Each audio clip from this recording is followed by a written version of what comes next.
Hello YouTubers, Mike here. Welcome back to my channel. And today we are going to pick up where we left off in the last video dealing with Jason's ore. I was trying to compel down what was left after smelting the concentrates. And I was having some issues. I'll put a link to the previous video up there. I'll put a link to the whole playlist of dealing with Jason's ore in the upper right. You can check it out from the beginning if you want, if you haven't seen some episodes. But what I did was, I got 25 pounds of ore from Jason. I crushed it, I sieved it, I sluiced it, I panned out the concentrates. I wound up with a bunch of fine gold and a bunch of sulfides. I roasted the sulfides in this spoon, and then I smelted the result and got a little prill of lead. And then I compelled down the prill of lead. But what I didn't get in the end was gold. I didn't get gold. I got a little silvery button. And I'll give you a close-up look at this little silvery button. Yeah, so here's the little bead of material I was left with after compelling out all that stuff I got from Jason. It looks like a little bit of silvery metal. It is not magnetic. There could be some silver in it. There could be other stuff too, though. So let's talk about that. So what went wrong here? Okay, so when that video came out, there were a lot of comments. Lots of good ideas. Maybe even a few correct ideas. Good ideas are one thing, but correct ideas are fan-freaking-tastic, let me tell you. And I think there were a few correct ideas in that comment section on that last video. But the good ideas were great too. And we're going to talk about some of your comments, some of your suggestions, and we're going to redo this. I'm going to recompel this. I'm going to put some more lead in here and do it again. And we're going to address some of your issues along the way. And rather than just stand here and jawbone about it, let me get started and show you what changes I'm making in the process and why I'm making them and whether or not they were based on your suggestions, okay? So first off, let's go over and look at my compelling oven. Okay, so here's the compelling oven, and it is preheating. Right now it's at 510, 511, 512. It's coming up fast. It's heating up fast. Some of you were saying my oven wasn't getting hot enough to melt gold. And, well, after thinking about it and looking at the video, I think you're 100% right. The oven was not getting hot enough. Now, I built this to be hot enough to do that, but it wasn't getting there. And I figured out what the problem was, I think. Rather than run it out here out back with a very short, very heavy extension cord, I ran it over in my main lab area with the heaviest extension cord I could find. And I think that was the problem. I think there was just too much voltage drop in that longer extension cord, and that was keeping the oven from getting as hot as it should have. So I was doing an experiment yesterday, just in anticipation of this video and recompelling this stuff. I ran this thing out here yesterday, and it got well over the melting point of gold, okay? And what I'm going to do is, rather than run it with my controller, I'm just going to run this thing wide open, WFO, wide open. And we'll see how hot it gets. Yesterday it got more than hot enough to melt gold, okay? And even with the door cracked open slightly to let a little fresh air in. So we should be able to recompel everything in this today and hopefully get a better result. So, yeah, we're just going to run it wide open with the short, heavy extension cord. I don't want to run it inside the building and plug it directly in the outlet because this is going to put off a lot of lead fumes, and I don't want that in the building. So we're going to run it outside with my shortest, heaviest extension cord, and I think we're going to see a much better result. So we'll just let this continue heating up for now, and we'll go discuss some of the other issues or potential issues we had in the last video. All right, so some of the other potential issues that were discussed when I wound up with this silvery button of metal instead of a little bead of gold. People said, well, you extracted the chrome or the nickel out of your spoon that you used to roast the sulfides in. Well, the spoon is discolored, but I really kind of doubt I took that much metal off the surface of it. That is a lot of metal. I mean, that is probably enough metal to thickly electroplate the whole spoon. So I don't think we took that much metal off of it. Maybe there's something there that came from the spoon, maybe not. but I think whatever it is a fairly minor constituent. And like other base metals, it should probably oxidize and wind up in the Capel. So we'll see what happens when I redo this experiment. Okay. Another thing people said was, well, your lead is probably full of silver, and what you got there is a bunch of silver. Well, that's actually something I had already considered. And what I did, and I did this off camera about a year ago or so. You guys didn't get to see it, unfortunately. Was I compelled down some of my lead just to see how much silver was in it, and there was just the tiniest little trace of silver. I mean, 10 or 15 grams of lead just left me with a super tiny little bead of silver that didn't amount to anything. So I wouldn't even be able to weigh it with my equipment. It was so small. So I don't think that's silver. I mean, there's probably some silver contamination there from my lead, but there was probably more silver in the ore already than came from the lead. But we're going to reproduce that experiment again. I'm going to recompel this, but alongside I'm going to put the same amount of lead in another Capel, and we'll run them both side by side. And in the end, we'll see how big our little bead of silver that's left behind is, just to see for sure just how much silver we've got in the lead. There were lots of other useful suggestions about the flux I used. Unfortunately, this is kind of a one-shot thing. I can't, there could be no take two on this, unfortunately. So I can't start over and redo everything from the beginning with a different flux mix. But in the future, yeah, I may try something different. I think on the whole it worked pretty well, except it destroyed my fire assay crucible really quickly, which I'm kind of annoyed about because these things are a little bit expensive. I can't afford to buy them in the quantities Jason does. So, yeah, I may have to make some changes to the flux recipe just to prevent that from happening, or at least slow it down. I'm probably not going to prevent it entirely. Plus, I could use a different kind of crucible. People said I should be using the graphite crucibles instead of these. So that's a possibility too, but I think adjusting the flux mix might help as well. Certainly the flux could have been a little thinner than it was. Probably need to add some borax to it to thin it down because it was pretty stiff and gloopy. So in the future, and there will be more smelting because I'm working on something in the background. I've got hundreds of pounds of ore I got from a mine in Wyoming, and I've been working on that in the background here and there when I have the time. So there will be more smelting in the future once I get that ore concentrated down to where it needs to be smelted. So yeah, there will be more. All right, and what other mysteries might have been solved by your comments? Well, some people have suggested that the copper wire and fuse I found in the ore I bought from Jason may have been left over from the previous operators of the mine before he got it. Because everybody said, no, Jason's using det cord to set off his explosives. He's not using copper wires and fuse. So, yeah. But then somebody said, well, maybe Jason scraped that stuff up when he was mucking out the floor of the mine when he acquired it. And that's where that stuff came from. So that's a very plausible explanation. The previous mine operators may have left that stuff behind, and it wound up in the ore I bought from him. Still doesn't explain where the chunks of brass in the ore came from. Don't know. Hard but possibly again something the previous operators were doing left some brass behind. Who knows? But anyway, what I want to do next is I want to get these two cupels in the furnace. It's heating up. It's warming up, so we'll get these in there so that they can get up to temperature 2. You don't want to put stuff in a cold cupel because as they heat up, they expel the air from inside the pore space in them. They are porous. And what that'll do is as that air bubbles up through your molten lead, it'll blow the lead all over the place. So you don't want that to happen. So you want these to be good and hot before you put your lead in them. So let me get these in the furnace so they can get good and hot before we move on. Where are we here? 767 degrees already. Yeah, this thing's heating up fast. I think being out here without being on the extension cord helps a lot. Oh yeah, portal to hell, let me tell you. Like a portal to hell there.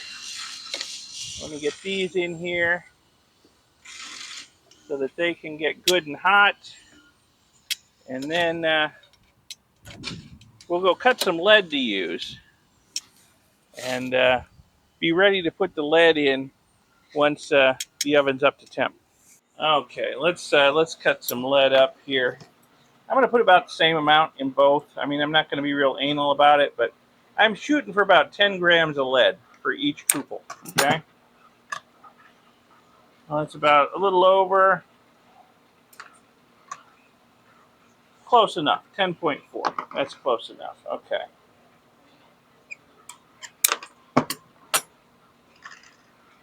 $10.92. Cut a little off of that just so that they're a little closer. Okay, close enough. 10.2. 10.37. Close enough. Close enough. So one we'll put in the empty cupel and see how much silver is left after this is all propelled away.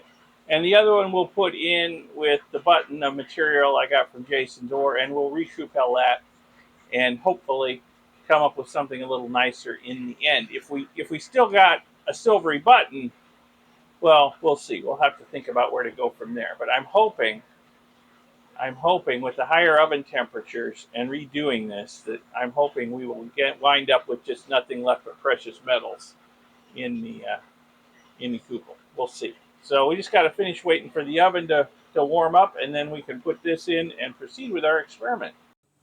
All right, it's been a while longer. Everything's been warming up nice. We are at, 1074 and still going up. And the melting point of gold is at 1046 C. So we are good to go, I believe. So let me get the lead and the cupels in there. They should be good and hot. Oh, yeah. And there's one in. That's the one in with Jason's ore. And here's the other one. Here's our control. There we go. There's our control over there that we're going to see how much silver is in that lead. So, okay, we'll let this go, let it warm back up. I will leave the door cracked just a little bit so some air can get in there and oxidize that lead. The lead oxide will liquefy and run into the cupels and soak into them, and we'll leave behind any precious metals. So it's just a waiting game now. We just got to wait and see what happens. All right, the temperature has recovered above the melting point of gold again. Let's take a quick peek inside. Oh yeah, it's working good. The lead is oxidizing, the oxide's rolling off and into the cupels and being absorbed. So that's perfect. That's exactly what we want to see. Now, I don't know if it showed up in the video just then, but there was white smoke coming off of both cupels in there. And someone suggested that could be zinc contamination in the lead. Very possible. Very possible. Or it could just be, I don't know what the vapor pressure of lead oxide is. It could just be lead oxide. But anyway, things are rolling. It's working. So we just gotta let it go and see what we've got in the end when it's done. All right, so my Bluetooth microphone picked this moment to cut out on me. But okay, this has been cooking for quite a while. I've been helping the wife with another project. I'm pretty sure it's done. I'm gonna open it up, have a look. Yes, looks like it's done. Looks like we got a nice bead of gold over in the one cupel there. It had Jason's stuff in it. I'm gonna pull these cupels out and set them down. Want to see if I can catch the blick, which is a little blink of light that happens as the gold solidifies. So I'm going to get my phone out to try and do that.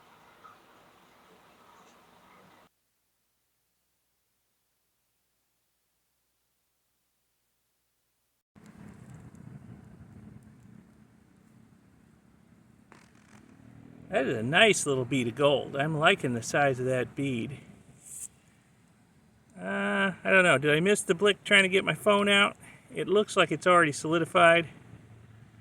So, okay, there's a tiny little bead of silver. So, silver is not a significant contribution to that bead of gold. Okay, we missed the blick, but otherwise, this went very, very well. So, we'll let this cool down, and then we'll weigh up that bead. That looks like it should be heavy enough to weigh with my scale. So, I think we will get a definitive answer now on how much gold there was in 25 pounds of Jason's ore. Excellent. All right, these have had a chance to cool down. They're only slightly warm to the touch now.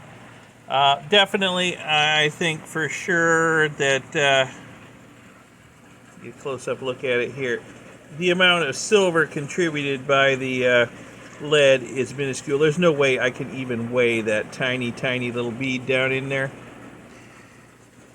On the other hand, we got a pretty good bead of gold here, and it looks like it's fairly pure gold too.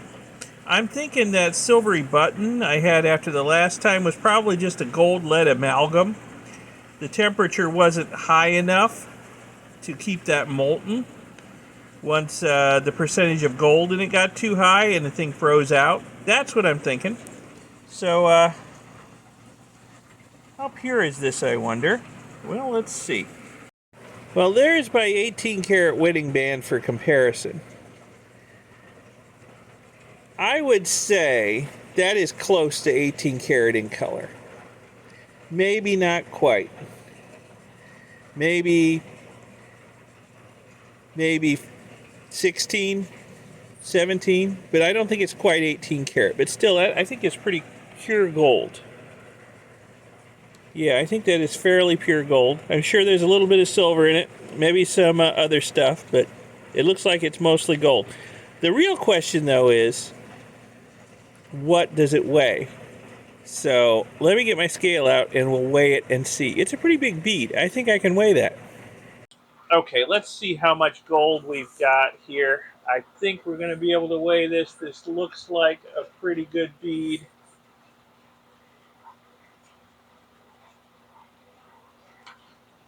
0.62 grams. Hey, yeah, most of that metal was gold. It just didn't look like it. It must have had so much lead mixed in with it, I'm thinking. So, okay, wonderful. So we know we got 0.62 grams here. About how much is that money-wise? Okay, for those of you that are concerned about the economics of this, I've got about $46.73 worth of gold here. All right, $46.73. I'll let you know a little secret. I paid 60 bucks for Jason's ore. He had a make offer button. I made him an offer of 60 bucks. He took it, plus shipping. So yeah, I'm in the hole, but that's okay. That's okay. I've always looked at this as an educational experience, a fun experience, more so than an economically viable experience.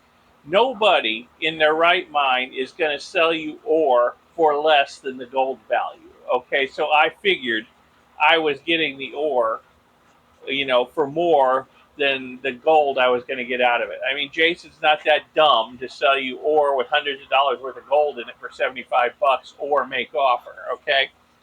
So I looked at this, like I said, as fun, as practice for all the ore I am processing from the mine in Wyoming, while I've been dealing with Jason's ore here on, in parallel. I've been working with the ore from Wyoming because I just, like I said, I have hundreds of pounds of it.